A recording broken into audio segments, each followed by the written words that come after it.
Hello दोस्तों, welcome to our YouTube channel Pi Study. दोस्तों, आज के वीडियो में हम अगस्त 2020 के तीसरे सप्ताह के जो भी करंट अफेयर के इंपॉर्टेंट क्वेश्चन बनते हैं उनको डिस्कस करने वाले हैं। इसके पहले हमने फर्स्ट वीक और सेकंड वीक के क्वेश्चन डिस्कस किए हुए हैं। अगर आपने वो वाला वीडियो नहीं देखा है तो जाकर के वो वाला वीडियो आप देख लीजिए, लिंक आपको डिस्क्रिप्शन में मिल जाएगी। आज की वीडियो में हम जितने भी थर्ड वीक के इंपॉर्टेंट क्वेश्चन बनते हैं उनको डिस्कस करने वाले हैं। पूरा वीडियो आपके लिए बहुत इंपॉर्टेंट होने वाला है, अंत तक देखिएगा वीडियो। एग्जाम में आपको यहाँ से क्वेश्चन जरूर देखने को मिलेंगे। ठीक है, वीडियो की जो पीडीएफ है वो आपको हमारे टेलीग्राम चैनल से मिल जाएगी।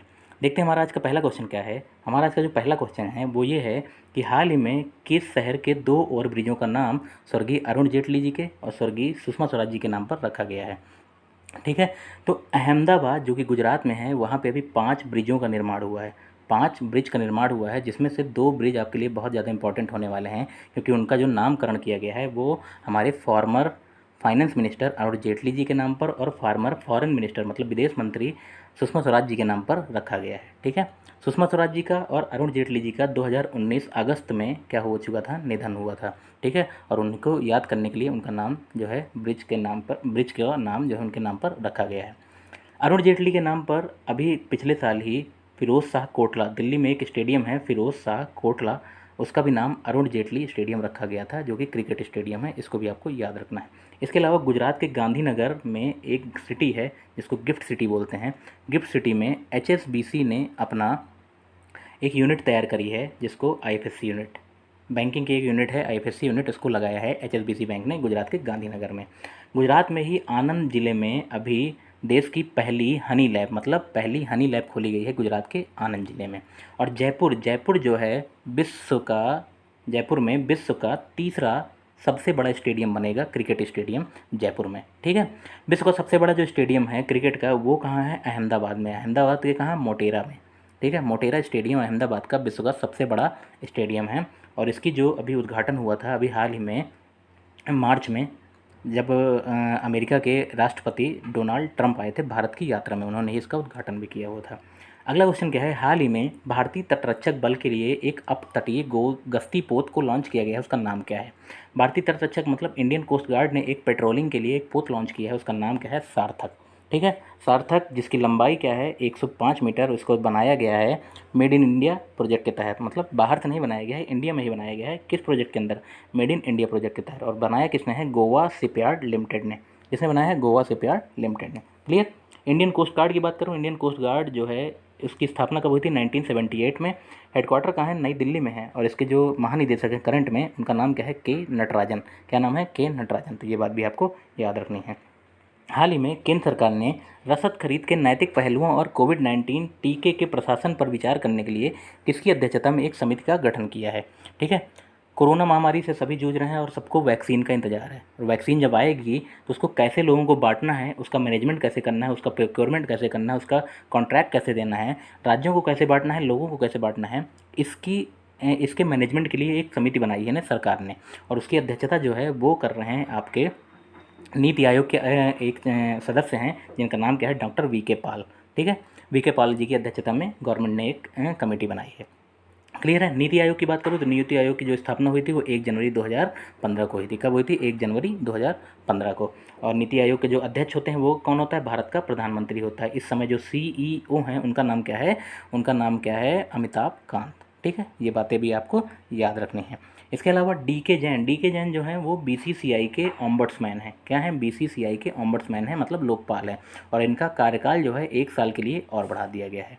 ठीक, इसके अलावा KB कामत जी की अध्यक्षता में RBI ने एक कमेटी बनाई है। ठीक है, RBI ने एक कमेटी बनाई है जिसकी अध्यक्षता कौन करेंगे, KB कामत जी। KB कामत जी कौन है, ICICI बैंक के पूर्व CEO भी रह चुके हैं। ठीक है, अगला क्वेश्चन क्या है, हाल ही में मालदीव में कनेक्टिविटी परियोजनाओं को वित्त पोषण के लिए भारत ने कितने मिलियन डॉलर की सहायता राशि प्रदान करने की घोषणा की है। तो मालदीव में एक कनेक्टिविटी प्रोजेक्ट बन रहा है जिसका नाम क्या है, ग्रेटर माले कनेक्टिविटी प्रोजेक्ट, जिसमें माले द्वीप और इसके अलावा 3 द्वीप और इन तीनों द्वीपों को आपस में कनेक्ट किया जाएगा। 6.7 किलोमीटर लंबा ये प्रोजेक्ट है। और इसको फंडिंग दे रहा है भारत। और कितने मिलियन डॉलर की, 500 मिलियन डॉलर की भारत फंडिंग देगा। जिसमें से 400 मिलियन डॉलर जो हैं वो लाइन ऑफ क्रेडिट के हिसाब से ट्रांसफ़र किए जाएंगे और जो 100 मिलियन डॉलर हैं वो अनुदान के रूप में प्रोवाइड किए जाएंगे। ठीक है, ये बातें आपको याद रखनी है। मालदीव की जो कैपिटल है उसका नाम क्या है, माले। यहाँ की जो करेंसी है उसका नाम क्या है, रुफिया। क्या नाम है? रुफिया, रुपया नहीं रुफिया। और यहाँ के जो आपके प्रेसिडेंट हैं उनका नाम क्या है? इब्राहिम मोहम्मद सोलेह। क्या नाम है? इब्राहिम मोहम्मद सोलेह। तो ये बातें आपको याद रखनी है। हाल ही में किस देश ने एरो 2 बैलिस्टिक मिसाइल इंटरसेप्टर का सफलतापूर्वक परीक्षण किया है? बैलिस्टिक मिसाइल इंटरसेप्टर, इंटरसेप्टर का मतलब क्या है? जो हमारी लॉन्ग रेंज बैलिस्टिक मिसाइल हैं उनको काउंटर करने के लिए डिफेंस मिसाइल सिस्टम बनाया गया है और उसी को बोलते हैं इंटरसेप्टर सिस्टम। ठीक है, तो बैलिस्टिक मिसाइल इंटरसेप्टर जो है, जिसका नाम रखा गया है एरो 2, इसका सफलतापूर्वक परीक्षण किया है इसराइल ने। इसराइल ने लास्ट ईयर अमेरिका की मदद से एरो 3 का भी सफलतापूर्वक परीक्षण किया था। और अमेरिका की मदद से ही इसराइल ने अभी शांति समझौते पर हस्ताक्षर किया है। किसके साथ? UAE के साथ। अंतर्राष्ट्रीय बाजार में बहुत ज़्यादा चर्चा में था, तो ये भी आप याद रखिएगा। इसराइल, जिसके साथ भारत के अच्छे खासे संबंध हैं, उसने अभी फंडिंग दी है उत्तर प्रदेश के बुंदेलखंड में वाटर मैनेजमेंट सिस्टम सुधारने के लिए। उसने क्या किया है? फंडिंग दी है भारत को। ठीक है, इसके अलावा कल्चरल एग्रीमेंट, मतलब भारत और इसराइल के बीच में कल्चरल जो है सांस्कृतिक चीज़ों को बढ़ावा देने के लिए कल्चरल एग्रीमेंट पे भी समझौते पर हस्ताक्षर किए हैं इसराइल ने। इसके अलावा इसराइल ने साइबर सिक्योरिटी के लिए भी भारत के साथ क्या किया है? MOU पर साइन किया है। ये बातें आपको इसराइल से और याद रखनी है। क्लियर है? हाल ही में किस राज्य का खाजा, हरमल मिर्च और मिंदोली कोयला, इसको GI टैग दिया गया है? तो हाल ही में खाजे को, मिंदोली मिर्च, मिंदोली केला को और हरमल मिर्च गोवा की जो हैं, इनको क्या दिया गया है? GI टैग दिया गया है। इसके अलावा कश्मीरी केसर को भी क्या दिया गया है? जम्मू कश्मीर की कश्मीरी केसर को भी GI टैग प्रदान किया गया है। गोवा की बात करूँ तो यहाँ के जो CM हैं उनका नाम क्या है? प्रमोद सावंत नाम है। और यहाँ के जो गवर्नर हैं, अभी तक यहाँ के गवर्नर कौन थे? सत्यपाल मलिक। लेकिन अभी हाल ही में सत्यपाल मलिक जी का ट्रांसफ़र हो गया है, मतलब अब इनको जो है मेघालय राज्य का क्या बना दिया गया है? इनको राज्यपाल बना दिया गया है। तो गोवा में राज्यपाल की जगह खाली हो गई। तो अब यहाँ के जो राज्यपाल हैं भगत सिंह कोश्यारी, जो कि महाराष्ट्र के राज्यपाल हैं, इनको अब अतिरिक्त प्रभार दे दिया गया है गोवा का। तो ये बातें भी आपको याद रखनी है। हाल ही में क्रिकेटर सुरेश रैना के साथ किस भारतीय क्रिकेटर ने अंतर्राष्ट्रीय क्रिकेट से संन्यास लेने की घोषणा कर दी है? सभी जानते हैं इनका नाम, महेंद्र सिंह धोनी। इन्होंने 15 अगस्त के दिन अपने संन्यास की घोषणा कर दी है और इनके संन्यास के आधा घंटे बाद सुरेश रैना जी ने भी अपने संन्यास की घोषणा कर दी है। ठीक है, महेंद्र सिंह धोनी भारत के सबसे सफल कप्तान हैं। 2007 में इन्होंने T20 वर्ल्ड कप जीता था भारत ने इनकी कप्तानी में। 2011 में दूसरी बार वर्ल्ड कप जीता था 50-50 वाला, और 2013 में चैंपियंस ट्रॉफी भी जीती है भारत ने इनकी कप्तानी में। सबसे सफल कप्तान हैं, भारत के एकमात्र ऐसे कप्तान हैं जिन्होंने ICC की तीनों ट्रॉफी जो हैं वो जीती हुई हैं अपनी कप्तानी में। ठीक है, इन्होंने हाल ही में संन्यास ले लिया हुआ है। इसके अलावा रजत भाटिया जो हैं उन्होंने IPL और फर्स्ट क्लास क्रिकेट से क्या किया है? अभी हाल ही में संन्यास लिया है। श्रीपली वीराकोडी, जो कि श्रीलंका की क्या है आपकी क्रिकेटर हैं, महिला क्रिकेटर, इन्होंने भी अभी हाल ही में संन्यास लिया है। लॉरा मार्स, जो कि आपकी इंग्लैंड की महिला क्रिकेटर हैं, इन्होंने भी अभी क्या कर दिया है? संन्यास लिया है अंतर्राष्ट्रीय क्रिकेट से। तो ये भी आपको याद रखना है। महेंद्र सिंह धोनी के बारे में स्टैट्स जो हैं, कितने मैच खेले हैं, कितने रन बनाए हैं, उसके बारे में मैंने फोटो में आपको दे दिया है। आपको अगर ज़रूरत लगे तो आप इसको भी पढ़ सकते हैं। शिक्षा मंत्रालय द्वारा जारी भारत के सर्वश्रेष्ठ केंद्रीय विश्वविद्यालय का दर्जा किस विद्यालय को दिया गया है? शिक्षा मंत्रालय ने अभी सेंट्रल यूनिवर्सिटी रैंकिंग जारी करी है। ठीक है, और सेंट्रल यूनिवर्सिटी रैंकिंग में सबसे जो टॉप पोजीशन दी गई है वो जामिया मिलिया इस्लामिया को दी गई है। जामिया मिलिया इस्लामी, जो कि आपका नई दिल्ली में है, इसको फर्स्ट रैंकिंग मिली है। इसके अलावा जो सेकंड नंबर पे है वो राजीव गांधी विश्वविद्यालय है। ये कहाँ पे है? आपका अरुणाचल प्रदेश में है। इसके अलावा जो थर्ड पोजीशन पे है वो है आपका जवाहरलाल नेहरू विद्यालय, मतलब JNU, जो कि आपका नई दिल्ली में है, इसको दिया गया है थर्ड रैंकिंग। क्लियर है? शिक्षा मंत्रालय अभी नाम बदला गया है नई शिक्षा नीति के तहत। इसके पहले शिक्षा मंत्रालय का नाम क्या था? Ministry of human resource and development, मतलब MHRD। ठीक है, नई शिक्षा नीति में अब शिक्षा मंत्रालय का नाम जो है बदल करके रख दिया गया है शिक्षा मंत्रालय। शिक्षा मंत्री जो हमारे केंद्र के हैं उनका नाम क्या है? रमेश निशंक पोखरियाल। ये बातें आपको याद रखनी है। हाल ही में बांग्लादेश में भारत के अगले राजदूत के रूप में किसे नियुक्त किया गया है? तो बांग्लादेश में भारत के अगले राजदूत जो हैं वो चुने गए हैं विक्रम दोरीस्वामी। फोटो में आप देख रहे होंगे विक्रम दोरीस्वामी को, इनको ही चुना गया है भारत का अगला राजदूत। इसके अलावा रुदेंद्र टंडन जी को अफगानिस्तान का क्या चुना गया है? राजदूत चुना गया है भारत का। ठीक है, विदुपी नायर जी को तुर्कमेनिस्तान का और विजय खंडूजा जी को चुना गया है जिम्बाब्वे का। कहाँ का? जिम्बाब्वे का राजदूत चुना गया है। तो ये बातें भी आपको याद रखनी है। पुस्तक कोरोना कविता काल के लेखक कौन है? कोरोना कविता काल पुस्तक के जो लेखक हैं वो क्या हैं? मिजोरम के आपके गवर्नर हैं PS श्रीधरन पिल्लाई जी, उन्होंने लिखा है। ठीक है, चूँकि ये गवर्नर हैं और इन्होंने ये पुस्तक लिखी है तो आपके एग्ज़ाम पॉइंट ऑफ व्यू से बहुत ज़्यादा इंपॉर्टेंट हो जा रही है ये बुक। कहाँ के हैं? मिजोरम। मिजोरम की जो कैपिटल है वो क्या है? आइजॉल। क्या है? आइजॉल है। और यहाँ के जो सीएम हैं उनका नाम क्या है? जोरमथंगा। क्या नाम है? जोरमथंगा। ये बातें आपको याद रखनी है। नीना रॉय जी ने अभी एक पुस्तक लिखी है अमेजिंग अयोध्या नाम से, ठीक है। लॉन्च कब करी थी? 5 अगस्त को। 5 अगस्त को ही अयोध्या में राम जन्मभूमि का क्या था? राम जन्मभूमि का आपका शिलान्यास था, मतलब वहाँ पर भूमि पूजन हुआ था। उसी दिन अमेजिंग अयोध्या नामक पुस्तक उन्होंने लॉन्च करी है। बलदेव सिंह जी ने अभी हाल ही में एक पुस्तक लिखी है, उसका नाम क्या है? उसका नाम है आपका सूरज कदे मरदा नहीं, ठीक है, सूरज कदे मरदा नहीं। उसमें उन्होंने ऊधम सिंह, जो कि हमारे क्रांतिकारी थे, जनरल डायर को जिन्होंने मारा था, उनके बारे में उन्होंने इस पुस्तक में लिखा हुआ है। मेघा मजूमदार ने अभी हाल ही में अपनी नई पुस्तक, मतलब पहली पुस्तक लिखी है, अ बर्निंग। क्या नाम था उनकी पुस्तक का? अ बर्निंग। इसको लिखा है मेघा मजूमदार ने।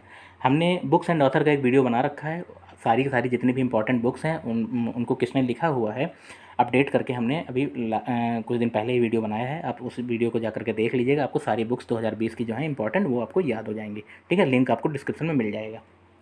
हाल ही में इलेक्ट्रिक मोबिलिटी स्टार्टअप ई बाइक गो ने अपना ब्रांड एम्बेसडर किसे चुना है, ठीक है।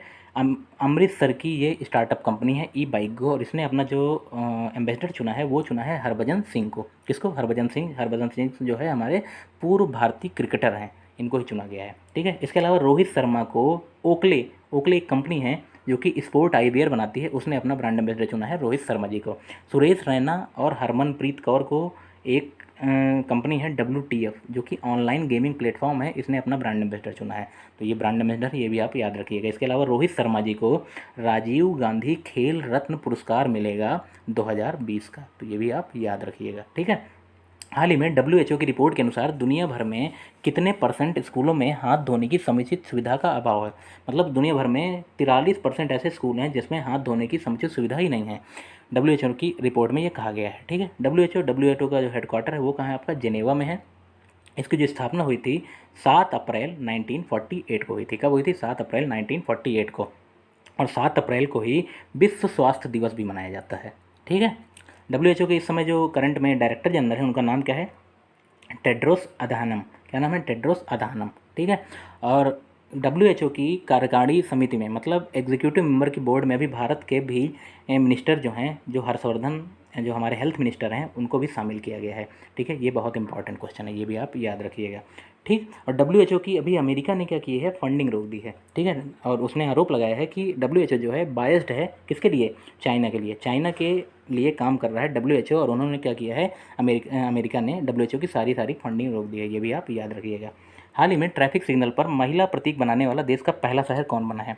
ट्रैफिक सिग्नल पर अभी तक आप देखते थे ये जो लाइटें हैं और ये जो सिग्नल हैं और ये जो चिन्ह हैं, इनमें पुरुषों का चिन्ह बना होता था, लेकिन अब मुंबई एक ऐसा शहर बन गया है, पहला शहर देश का, जहाँ पे अब महिलाओं के प्रतीक बने हुए हैं, ठीक है।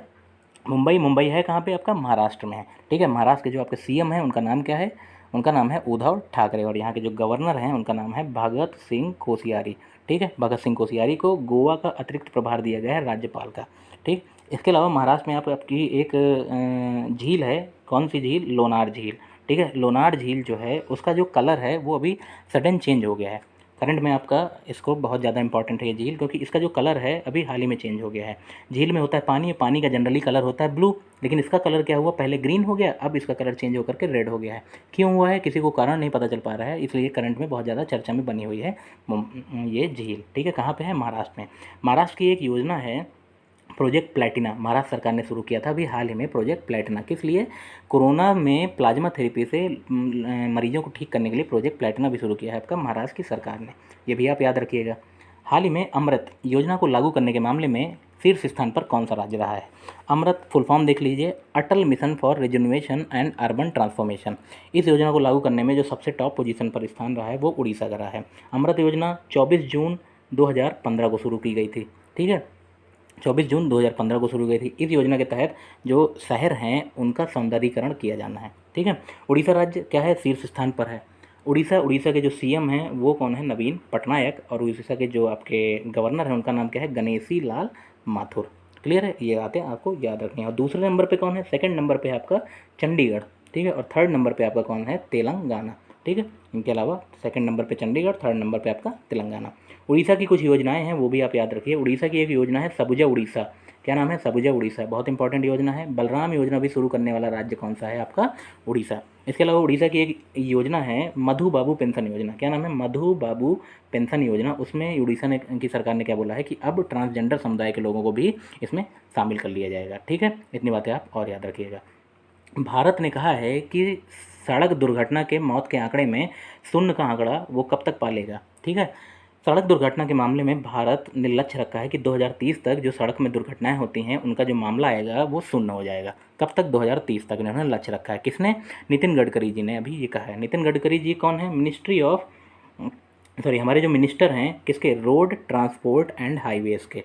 ठीक है, सड़क राज्य एवं परिवहन मंत्री जो हैं नितिन गडकरी जी, उन्होंने ही कहा है कि 2020 तक सड़क दुर्घटना में 0 मौतें होंगी। ठीक है, ये उन्होंने लक्ष्य रखा है। इसके अलावा भारत के कुछ और लक्ष्य हैं, उनको भी हम देख लेते हैं।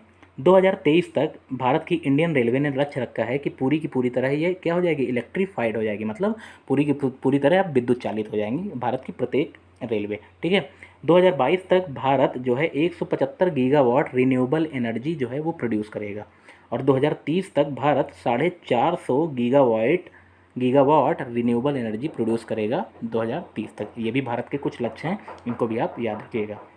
हाल ही में समरेश दास जी का निधन हो गया, वो किस क्षेत्र से संबंधित थे? समरेश दास जी फोटो में आप देख रहे होंगे, ये टीएमसी से विधायक थे। कहाँ पे? बंगाल में। ठीक है, इनका ही क्या हो गया है? अभी हाल ही में निधन हो गया है। किस क्षेत्र से संबंधित है? ये राजनीति के क्षेत्र से संबंधित है। इनका कोरोना की वजह से 76 साल की उम्र में निधन हो गया है। कोरोना की वजह से और किनका किनका निधन हुआ है? कोरोना की वजह से अभी हाल ही में राहत इंदौरी जी, जो कि हमारे मशहूर शायर थे, उनका भी हाल ही में निधन हुआ है कोरोना की वजह से। इसके अलावा यूपी के मंत्री हैं चेतन चौहान जी, उनका भी कोरोना की वजह से निधन हुआ है। और यूपी के कैबिनेट मंत्री थी कमल रानी वरुण, इनका भी अभी हाल ही में निधन हुआ है कोरोना की वजह से। तो इन तीनों का नाम भी आप याद रखिएगा। हाल ही में ओशियन वर्ल्ड का दर्जा किसको दिया गया है? तो ओशियन वर्ल्ड एक ड्वार्फ प्लैनेट है सीरस, इसको ही दिया गया है ओशियन वर्ल्ड का दर्जा।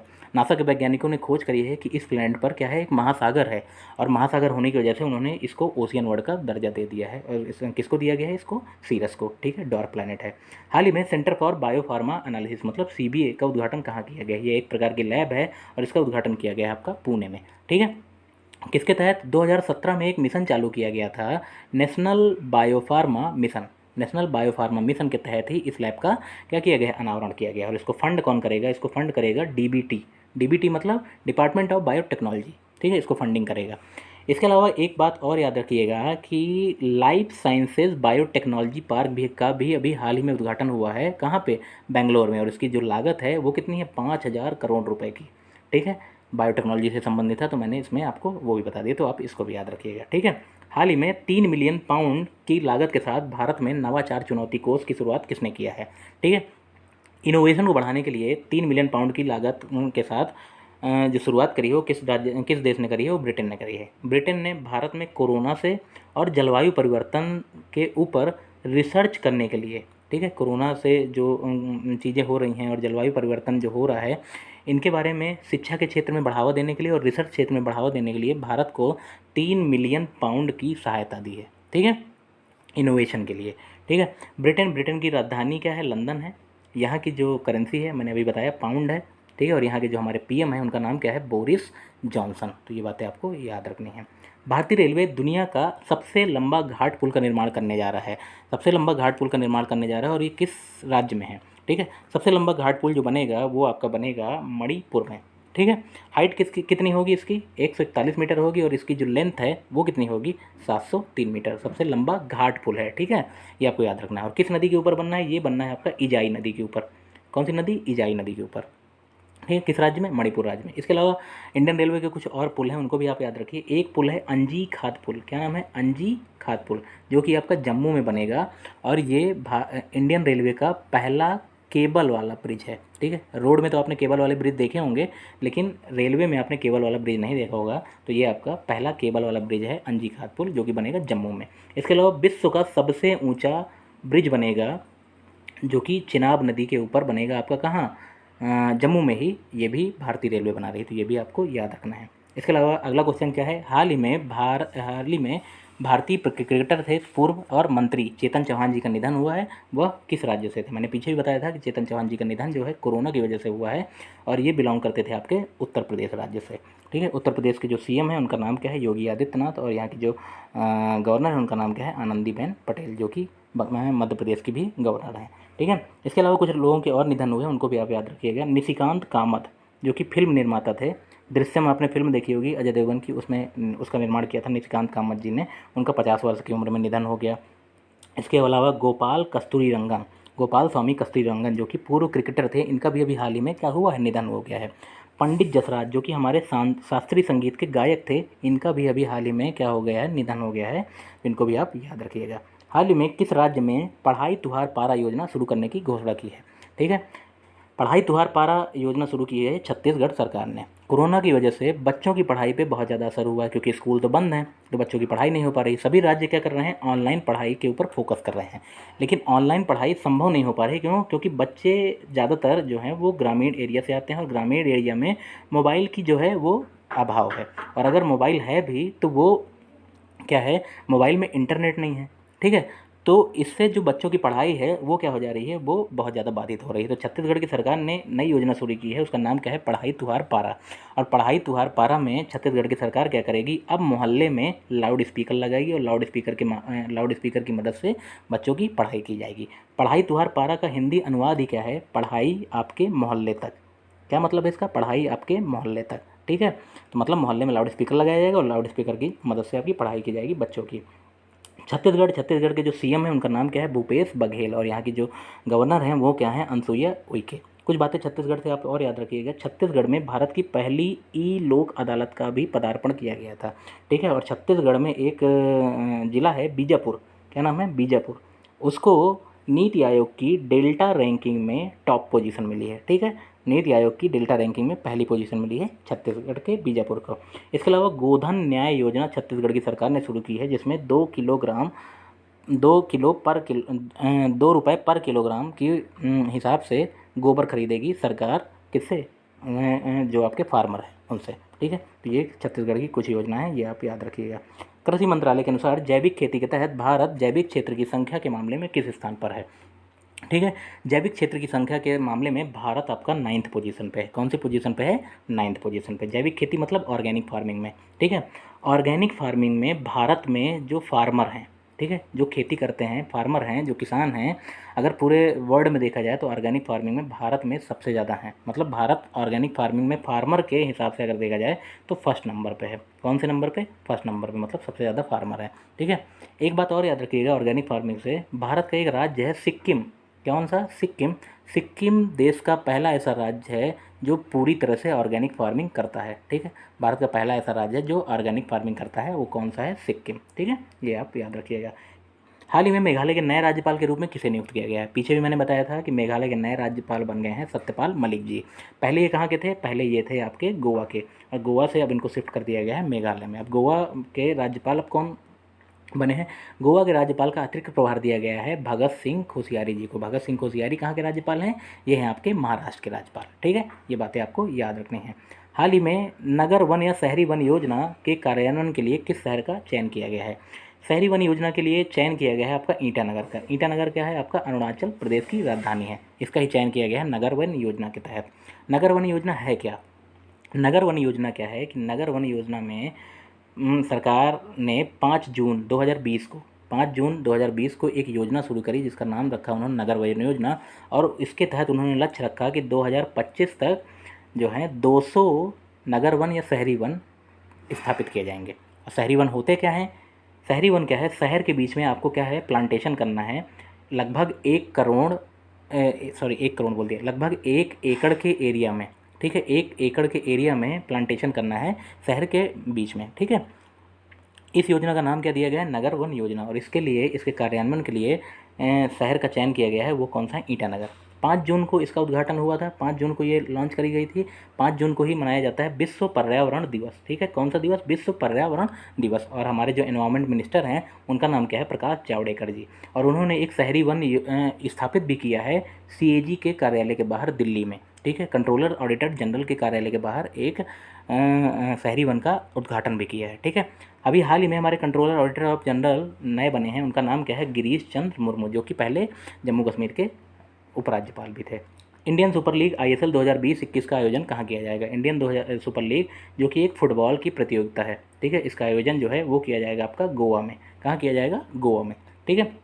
इसके अलावा IPL 2020 का जो खेला जाएगा वो कहाँ खेला जाएगा? UAE में। कब से? 19 सितंबर से। इसके अलावा भारत को मेज़बानी मिली है T20 वर्ल्ड कप की। 2021 के वर्ल्ड कप कराने की मेज़बानी मिली है भारत को, ये भी बातें आप याद रखिएगा।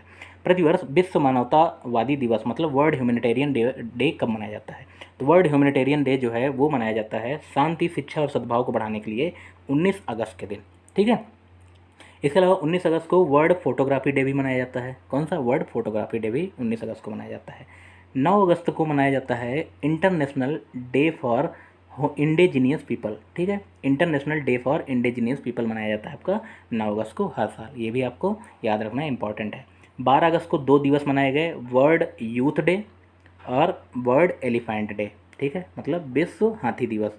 और विश्व हाथी दिवस के उपलक्ष्य में ही भारत सरकार ने एक पोर्टल लॉन्च किया है जिसका नाम क्या है? सुरक्ष पोर्टल। क्या है? सुरक्ष पोर्टल। मनुष्यों की और हाथियों के बीच में जो टकरार है उसको कम करने के लिए उन्होंने सुरक्ष पोर्टल को भी लॉन्च किया है, ठीक है। इसके अलावा 8 अगस्त को अभी 78वीं वर्षगांठ मनाई गई थी भारत छोड़ो आंदोलन की। भारत छोड़ो आंदोलन 8 अगस्त 1942 को शुरू हुआ था और उसकी 78वीं वर्षगांठ मनाई गई है इस साल 8 अगस्त को, ये भी आप याद रखिएगा। केंद्रीय गृह मंत्रालय द्वारा उत्तर प्रदेश के मंडुआडीह रेलवे स्टेशन का नाम बदल करके अब क्या रख दिया गया है?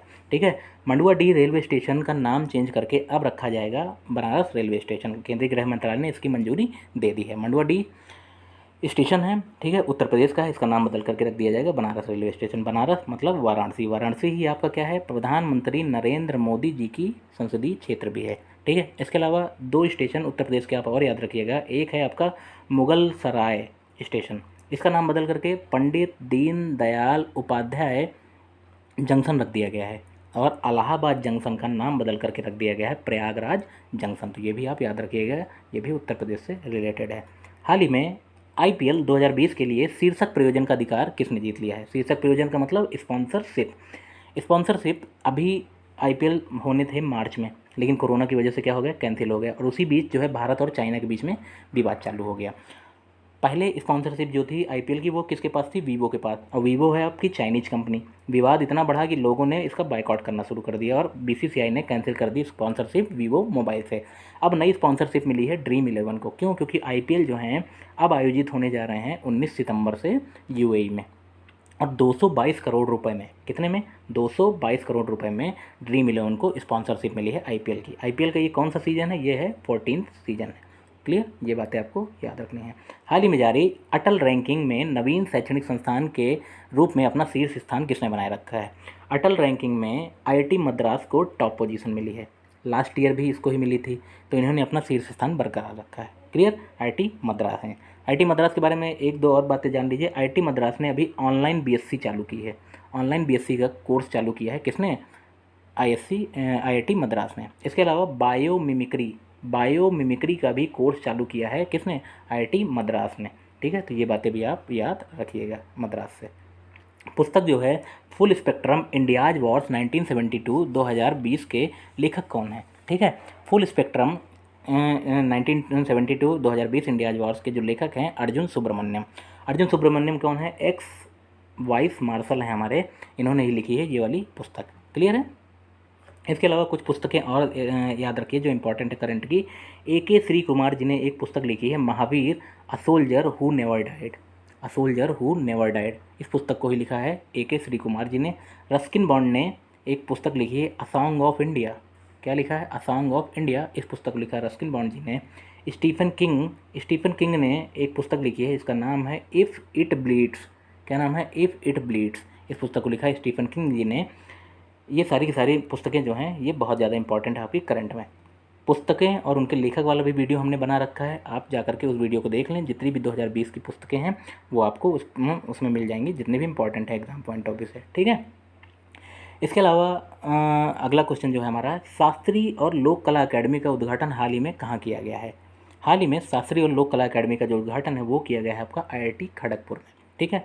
नई शिक्षा नीति अभी लागू हुई है, नेशनल एजुकेशन पॉलिसी। उसमें ये बोला गया है कि जो बच्चा है वो अब किसी एक कोर्स पर फोकस नहीं रहेगा, उसके अलावा जिसका उसका जिस भी क्षेत्र में इंटरेस्ट है, जैसे उसका नृत्य में इंटरेस्ट है, कला के क्षेत्र में इंटरेस्ट है, तो वो उसकी भी पढ़ाई कर सकता है। ठीक है। और इसी के तहत शास्त्रीय और लोक कला अकादमी का जो उद्घाटन है वो किया गया है आपका IIT खड़गपुर में। IIT खड़गपुर, आप जानते हैं यहाँ पे इंजीनियरिंग की पढ़ाई होती है, लेकिन अब यहाँ पे पढ़ाई होगी शास्त्रीय गीत की, शास्त्रीय संगीत की और लोक कला की भी पढ़ाई। ठीक है। तो ये कहाँ शुरू हुआ है? IIT खड़गपुर में। विश्व मच्छर दिवस कब मनाया जाता है? विश्व मच्छर दिवस मच्छरों से कौन कौन सी बीमारियां होती हैं उसके बारे में जागरूकता फैलाने के लिए हर साल 20 अगस्त को मनाया जाता है विश्व मच्छर दिवस। ठीक है। 20 अगस्त को राजीव गांधी, जो हमारे फॉर्मर प्राइम मिनिस्टर थे, उनकी भी जन्म तिथि मनाई जाती है, राजीव गांधी जी की 20 अगस्त को। 20 अगस्त को ही सद्भावना दिवस भी मनाया जाता है। 20 अगस्त को समरूपता दिवस मनाया जाता है, सॉरी समरूपता बोल दिया, समरसता दिवस, समरसता दिवस। ठीक है। समरसता दिवस मनाया जाता है 20 अगस्त को। इसके अलावा 20 अगस्त को ही मनाया जाता है आपका नेशनल अक्षय ऊर्जा दिवस। कौन सा? नेशनल अक्षय ऊर्जा दिवस। तो 4 दिवस मैंने बता दिए 20 अगस्त से, ये आप चारों के चारों याद रखिएगा। ठीक है। इसके अलावा 15 अगस्त को भारत का स्वतंत्रता दिवस मनाया जाता है और इस साल जो है 74वां स्वतंत्रता दिवस मनाया गया है 15 अगस्त को।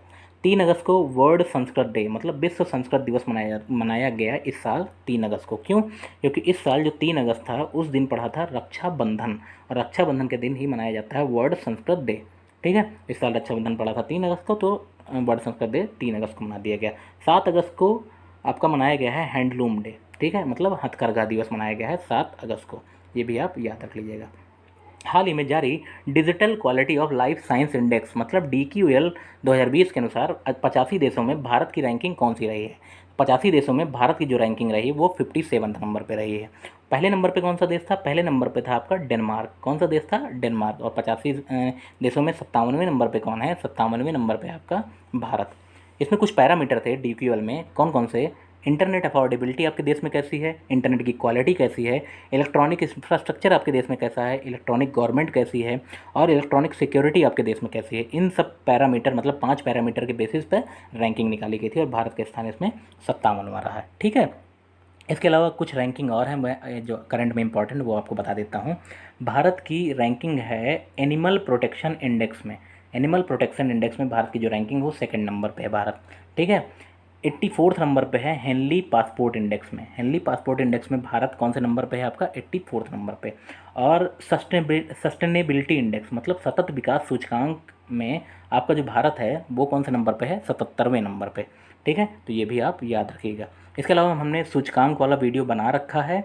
अगर आपको और भी सूचकांक के बारे में जानकारी चाहिए, 2020 में जितने भी इंपॉर्टेंट सूचकांक हैं, इंडेक्सेस हैं, उनके बारे में हमने उस वीडियो में बताया है, तो आप डिटेल में जाकर के वहाँ से पढ़ लीजिएगा। ठीक है। अगला क्वेश्चन क्या है? हाल ही में प्रधानमंत्री स्ट्रीट वेंडर आत्मनिर्भर योजना, PM स्वनिधि आत्मनिर्भर योजना के कार्यान्वयन में अग्रणी राज्य कौन सा रहा है? योजना क्या है? अभी क्या हुआ है? कोरोना महामारी चल रही है। कोरोना महामारी में अभी लॉकडाउन था और लॉकडाउन में सबसे ज़्यादा जो नुकसान हुआ है वो किसको हुआ है? रोड के किनारे जो ठेले लगाते थे, रेहड़ी पटरी वाले थे, इनका सबसे ज़्यादा नुकसान हुआ है। सरकार ने क्या किया है कि अब वापस से जब अनलॉक हुआ है तो सरकार ने क्या बोला है कि इनके नुकसान की भरपाई करने के लिए, जिनका नुकसान हुआ है वो अब सरकार से 10,000 रुपये का लोन प्राप्त कर सकते हैं और वापस से अपनी दुकानें क्या कर सकते हैं? शुरू कर सकते हैं। और सरकार ने अभी बताया है कि लगभग 5.2 लाख लोगों को ये जो लोन है वो दिया जा चुका है। इसमें सबसे ज़्यादा जो लोन दिया गया है वो किस राज्य के लोगों को दिया गया है? सबसे ज़्यादा जो अग्रणी राज्य रहा है वो रहा है आपका मध्य प्रदेश। ठीक है। PM स्वनिधि कार्यान्वयन योजना में मध्य प्रदेश के CM कौन है? मध्य प्रदेश के CM हैं शिवराज सिंह चौहान जी, और यहाँ की जो गवर्नर हैं वो कौन है? आनंदीबेन पटेल, जो कि अभी हाल ही में बनी है। इसके अलावा आनंदीबेन पटेल उत्तर प्रदेश राज्य की भी राज्यपाल हैं। हाल ही में यहाँ के जो गवर्नर थे जिनका नाम क्या था? लालजी टंडन, उनका क्या हो गया? निधन हो गया था। और उसके बाद आनंदीबेन पटेल क्या बनी है? यहाँ की राज्यपाल बनी थी। मध्य प्रदेश की 1-2 स्कीम आप याद रख लीजिए। एक मास्क अनेक योजना, एक मास्क अनेक योजना बोल दिया, एक मास्क अनेक ज़िंदगी, एक मास्क अनेक ज़िंदगी जो योजना थी वो शुरू करी है मध्य प्रदेश की सरकार ने। इसके अलावा रोको टोको अभियान, जो कि मास्क से ही रिलेटेड है, इसको भी शुरू किया था आपकी मध्य प्रदेश की सरकार ने। इसके अलावा मध्य प्रदेश की सरकार ने बच्चों की शिक्षा के लिए हमारा घर हमारा विद्यालय नामक योजना भी शुरू करी थी मध्य प्रदेश की सरकार ने, तो ये भी आप याद रखिएगा। 5वें स्वच्छ सर्वेक्षण 2020 के अनुसार लगातार चौथी बार सबसे स्वच्छ शहर के रूप में किसने शीर्ष स्थान हासिल किया है? अभी 5वें स्वच्छ सर्वेक्षण रिपोर्ट आई है 2020 की, ठीक है, 5th टाइम, और इसमें चौथी बार फिर से इंदौर जो है वो पहले नंबर पे स्वच्छ शहर बन गया है। 5 बार ये रिपोर्ट जारी की गई, जिसमें से 4 बार जो है इंदौर ही टॉप किया है। एक बार 2016 में नहीं टॉप किया था, उस साल किसने टॉप किया था? मैसूर ने। किसने? मैसूर ने। बाकी चारों साल किसने टॉप किया है? इंदौर ने। इस रिपोर्ट को जारी कौन करता है? Ministry of housing and urban affair, ठीक है। और इसके जो हमारे मिनिस्टर हैं उनका नाम क्या है? हरदीप सिंह पुरी। इन्होंने ही जारी करी है स्वच्छ सर्वेक्षण 2020 की रिपोर्ट। दूसरे नंबर पे कौन है? दूसरे नंबर पे सूरत है और तीसरे नंबर पे आपका नवी मुंबई। इंदौर पहले नंबर पे है। इंदौर से एक बात और याद रखिएगा, भारत में पहली येलो कलर की डस्टबिन जो हैं वो किस शहर में रखी गई हैं? वो शहर में रखी गई हैं इंदौर शहर में, ठीक है। अभी तक आप 2 कलर की डस्टबिन देखते रहे होंगे, एक ग्रीन कलर की, एक ब्लू कलर की, लेकिन अब नई कलर की डस्टबिन आ गई हैं, वो ये येलो कलर की हैं। किस लिए? कोरोना का जो वेस्टेज है, मतलब जैसे कोरोना से रिलेटेड जैसे मास्क है, सैनिटाइज़र है, पीपीई किट है, या जो भी वेस्ट मटेरियल है कोरोना से रिलेटेड, वो सारा का सारा अब आपका रखा जाएगा येलो कलर की डस्टबिन में, ठीक है। और ये सबसे पहले स्थापित करी गई हैं आपकी इंदौर शहर में, और इंदौर ही भारत का सबसे स्वच्छ शहर भी है, ठीक है। ये था हमारा आज का वीडियो। वीडियो को अगर आपको पसंद आया हो तो वीडियो को आप लाइक कर दीजिएगा, वीडियो को शेयर करना बिल्कुल ना भूलें। किसी क्वेश्चन में आपको दिक्कत हो तो आप मुझसे कमेंट करके ज़रूर पूछ लीजिएगा। चैनल को अभी तक आपने अगर सब्सक्राइब नहीं किया है तो चैनल को सब्सक्राइब जरूर कर दीजिएगा और बेल आइकन दबा दीजिएगा। मिलते हैं तब तक के लिए अपने अगले वीडियो में, ठीक है। और अगर आपको इसकी PDF चाहिए तो वीडियो की जो PDF है वो आप हमारे टेलीग्राम से डाउनलोड कर लीजिएगा, ठीक है। चलिए मिलते हैं अगले वीडियो में, तब तक लिए धन्यवाद।